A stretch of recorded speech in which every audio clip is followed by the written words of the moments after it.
నమస్తే. Welcome to JCL news TV. మనం చాలా కాలం క్రితం నుండి బీసీడీ నుండి బీసీఏకు పోరాడమే కాదు, తెలంగాణ కోసం పోరాడిన చాలామంది గురించి కూడా మాట్లాడుకున్నాం. అందులో భాగంగానే ఈరోజు మీ ముందుకు తీసుకొచ్చేసిన తెలంగాణ నాయకుడు, తెలంగాణ మొదటి తరంలో తెలంగాణ కోసం పోరాడిన నాయకుడు. ఇప్పుడు ఆయన గురించి చరిత్ర పుటాల్లో పేజీలు లేవు. ఎందుకోసం అంటే రాసుకున్నోడికి రాసుకున్నంత అన్నట్లు ఇప్పుడంటే మనకు సామాజిక మాధ్యమాలు ఉన్నాయి. Facebook, YouTube, Twitter, some XYZ WhatsApp గ్రూపులు. అప్పుడంత కమ్యూనికేషన్ వ్యవస్థ అని లేకుండే. అయితే ప్రత్యేకంగా ఇప్పుడు వాళ్ళ గురించి ఎందుకంటే మీకు సైడ్లో ఫోటో చూపిస్తున్నా కదా, ఆయన్ని నెల్లి లక్ష్మీనారాయణ. ఆయన 1969 తెలంగాణ ఉద్యమ అమరవీరుల స్మారక స్తూప శంకుస్థాపనలో చరిత్రాత్మక పాత్ర పోషించిన నెల్లి లక్ష్మీనారాయణ ముదిరాజు ప్రభుత్వం ఇప్పటి వరకు ఎందుకు అధికారిక గుర్తింపు ఇవ్వలేదు అని సమాజం అడుగుతుంది. ఎందుకోసం అంటే అప్పుడు ఇప్పుడు ప్రభుత్వాలని శాసించేది బీసీడీలో ఉన్న ముదిరాజులే, క్వశ్చన్ చేసేది వాళ్ళే. ఏ ప్రభుత్వం గద్దెనెక్కాలన్నా వాళ్ళ ఓట్లు అనేది క్రియాశీలకం. అయితే ముదిరాజులందరూ ఓటు బ్యాంకు రాజకీయాలలో తర్వాత వాళ్లకు నచ్చిన నాయకుడి పక్కలో ఉండి వాళ్ళ అస్తిత్వాన్ని కోల్పోతున్నారు. ఇప్పుడు కూడా మనకు జడ్చర్ల బైపోల్ ఎలక్షన్స్ అప్పుడు తెలంగాణ ఉద్యమం కోసం లక్ష్మారెడ్డి రాజీనామా చేస్తే ఆ రాజీనామా సందర్భంగా వచ్చిన బైపోల్స్లో కీర్తిశేషుడు స్వర్గీయ వైఎస్ రాజశేఖర రెడ్డి ముఖ్యమంత్రిగా ఉండి హన్వాడ పర్యటనకు వస్తే ఉమ్మడి పాలమూరు జిల్లా నాయకులతో డిస్కషన్ చేస్తే మనం జడ్చర్ల ఎట్లయినా గెలవాలా, మన పేరు నిలబెట్టుకోవాలా. అప్పుడు ఇంటెలిజెన్స్ రిపోర్టు ఇప్పుడున్న ముదిరాజు నాయకులే కానీ ఇతర నాయకులు కానీ జడ్చర్ల నియోజకవర్గంలో ముదిరాజులది క్రియాశీలక పాత్ర, వాళ్ళని బీసీడీ నుంచి ఏలకు మార్చే ఆర్డినెన్స్ తీసుకొస్తే మనం ఈజీగా గెలుస్తాం సార్. తెలంగాణ ఉద్యమంలో చరణంలో కూడా క్రియాశీలక పాత్ర పోషించింది ముదిరాజులు. తొలి దిశ, మలి దిశ, తర్వాత కాలక్రమంలో కూడా. కానిస్టేబుల్ కృష్ణయ్యకు ఇప్పటిదాకా కనీసం గుర్తింపు ఇచ్చిన పాప అనుభవలేదు. 10 సంవత్సరాల అధికారంలో బీఆర్ఎస్ కానీ అధికారంలో రావాలని ఉబలాట పడుతున్న భారతీయ జనతా పార్టీ కానీ ప్రస్తుతం అధికారంలో ఉన్న కాంగ్రెస్ పార్టీ కానీ మనకు ఎటువంటి అవకాశం ఇవ్వలేదు. తెలంగాణ కోసం జైలు శిక్ష అనుభవించిన మాజీ హైదరాబాద్ మేయర్ సేవలను రాష్ట్ర ప్రభుత్వం ఎప్పుడు గుర్తిస్తుంది అని తెలంగాణ రాష్ట్రంలో 7 నుంచి 12% ఓటు బ్యాంకు షేర్ హోల్డర్స్ అడుగుతున్నారు. తెలంగాణ అమరవీరుల స్మారక స్తూపం ఏర్పాటుకు కీలకంగా కృషి చేసిన వ్యక్తి పేరును చరిత్రలో ఎందుకు ప్రస్తావించడం లేదు? నిజమైన తెలంగాణ ఉద్యమకారుల గౌరవం ఇస్తామని చెప్పే ప్రభుత్వం నెల్లి లక్ష్మీనారాయణ ముదిరాజు గారి సేవలను గుర్తించే చర్యలు ఎప్పుడు తీసుకుంటుంది? గన్ పార్క్ అమరవీరుల స్మారక స్తూపం ప్రాంగణానికి నెల్లి లక్ష్మీనారాయణ పార్కుగా నామకరణం చేసే అవకాశాన్ని ప్రభుత్వం పరిశీలిస్తుందా? రెడ్డి కాదు, వెలమ కాదు, ముదిరాజు నాయకుడు కదా, పేరిస్తే ఎక్కడ నిలబడిపోతుందని ఇచ్చే అవకాశం పొరపాటున కూడా లేదు. అవునా?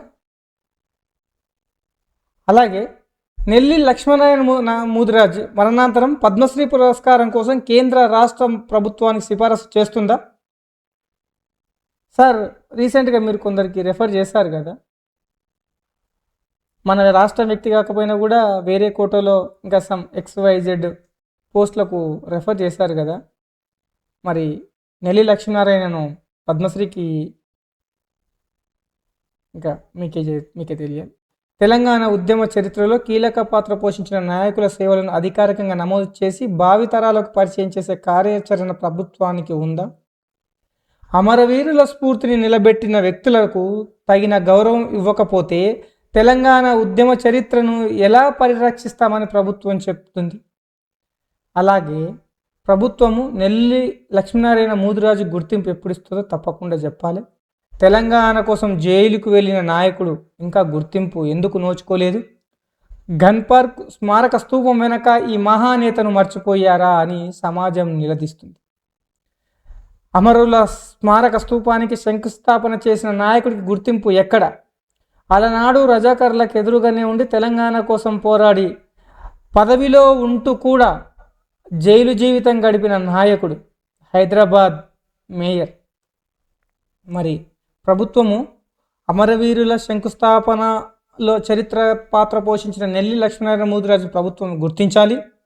తెలంగాణ 1969 ఉద్యమ చరిత్రలో చెరగని ముద్ర వేసిన అమరుల స్మారక స్తూప శంకుస్థాపనకు చరిత్రాత్మక శ్రీకారం చూపట్టిన అప్పటి హైదరాబాద్ నగర మేయర్ కీర్తిశేషులు నెల్లి లక్ష్మీనారాయణ ముదిరాజుకి తెలంగాణ ప్రభుత్వం సముచిత గుర్తింపు ఇవ్వాలని తెలంగాణ ఉద్యమకారులు, ముదిరాజ్ సంఘాలు, ప్రజాప్రతినిధులు, అభిమానులు ప్రభుత్వాన్ని కోరుతున్నారు. 1969 తెలంగాణ ఉద్యమంలో ప్రాణత్యాగం చేసిన 360 మంది అమరుల స్మారక స్తూపం గన్ పార్క్ వద్ద స్మారక స్తూపం నిర్మించాలని అప్పటి మున్సిపల్ కార్పొరేషన్ ఆఫ్ హైదరాబాద్లో తీర్మానం ప్రవేశపెట్టి ఆమోదింపజేసిన ఘనత నెల్లి లక్ష్మీనారాయణ ముదిరాజుకి చెల్లింది. ప్రభుత్వం అడ్డంకులు ఎదురైనా వెనక్కి తగ్గకుండా 1970 ఫిబ్రవరి 23న అప్పటి తెలంగాణ ప్రజా సమితి టీపీఎస్ నాయకుడు డాక్టర్ మర్రి చెన్నారెడ్డి సమక్షంలో పోలీసులు నిఘను తప్పించుకొని గన్ పార్కులోకి ప్రవేశించి అమరవీరుల స్మారక స్తూపానికి చరిత్రాత్మక శంకుస్థాపన చేశారు నెల్లి లక్ష్మీనారాయణ. సంఘటన అనంతరం ఆయనను పోలీసులు అదుపులోకి తీసుకొని ఒక రాత్రి పోలీస్ స్టేషన్ కంట్రోల్ రూమ్లో ఉంచి అనంతరం 10 రోజుల పాటు ముషిరాబాద్ జైల్లో నిర్బంధించారు. మేయర్ పదవిలో కొనసాగుతూనే ప్రజల ఆకాంక్ష కోసం, తెలంగాణ అమరవీరుల గౌరవం కోసం నిర్బంధాలను సైతం లెక్క చేయకుండా పోరాడిన నిస్వార్థ ఉద్యమకారుడిగా ఆయన చరిత్రలో నిలిచిపోయారు. కానీ ఆయన గురించి ఏ చరిత్ర చెప్పదు. ఎందుకంటే అతను బీసీ నాయకుడు, ముదిరాజు నాయకుడు. అది వాళ్లకు నచ్చదు. ఇప్పటికైనా వాళ్ళకి ఎగిరెగిరి జిందాబాదులు కొట్టే ప్రతి ఒక్కరు ఆలోచన చేయండి. అంతేకాకుండా అమరవీరుల స్మారక స్తూపం నిర్మాణానికి 25,000 నిధులు మంజూరు చేయించడంలో ఆయన కూడా కీలక పాత్ర పోషించారు. నాడు తెలంగాణ ప్రజలు గర్వంగా సందర్శించే గన్ పార్క్, అమరుల స్మారక స్తూపం వెనుక ఆయన త్యాగం, పట్టుదల, ఉద్యమ స్ఫూర్తికి చిరస్మరణీయమైంది. ప్రస్తుతం అధికారంలో ఉన్న కాంగ్రెస్ ప్రభుత్వానికి ముదిరాజు సంఘం నాయకులు, ప్రజాప్రతినిధులు, బడుగు బలహీన వర్గాల ఆశాజ్యోతులు విజ్ఞప్తి చేస్తున్నాయి. తెలంగాణ అమరవీరుల స్ఫూర్తిని చిరస్థాయిగా నిలబెట్టేందుకు విశేష సేవలు అందించిన కీర్తిశేషులు నెల్లి లక్ష్మీనారాయణ ముదిరాజు మరణానంతరం పద్మశ్రీ పురస్కారం అందజేయాలని కేంద్ర ప్రభుత్వానికి తెలంగాణ ప్రభుత్వం సిఫారసు చేయాలని డిమాండ్ చేస్తున్నారు. అలాగే గన్ పార్కులోని తెలంగాణ అమరుల స్మారక స్తూపం ప్రాంగణానికి నెల్లి లక్ష్మీనారాయణ పార్కుగా నామకరణం చేయాలని, ఆయన చరిత్ర సేవలను శాశ్వతంగా గుర్తించుకోవాలని ప్రజలు కోరుకుంటున్నారు. తెలంగాణ ఉద్యమ చరిత్రలో కీలక పాత్ర పోషించిన నిజమైన ఉద్యమకారులకు తగిన గౌరవం దక్కేలా రాష్ట్ర ప్రభుత్వం ఈ అంశంపై సానుకూలంగా నిర్ణయం తీసుకోవాలని సవినయంగా విజ్ఞప్తి చేస్తున్నాం. ఇది బడుగు బలహీన వర్గాల ఆశ. ఇప్పటికైనా ప్రభుత్వాలు తమ ఈగోని పక్కన పెట్టి అమరులకు న్యాయం చేయాలని జేసీఎల్ ఇనిషియేటివ్ కోరుకుంటుంది. ఈ వార్త మీకు నచ్చితే షేర్ చేయండి, లైక్ చేసి కామెంట్ కూడా చేయండి. మరిన్ని వార్తా విశేషాల కోసం జేసీఎల్ ఇనిషియేటివ్ని వెంటనే సబ్స్క్రైబ్ చేసుకోండి. ఇట్లు మీ జేసీఎల్ ఇనిషియేటివ్ జైపాల్ పాలమర్పోడు సైనింగ్ ఆఫ్. మరో చరిత్రాత్మక వార్తా విశేషంతో వచ్చే ఆదివారం మళ్ళీ కలుద్దాం. Thank you.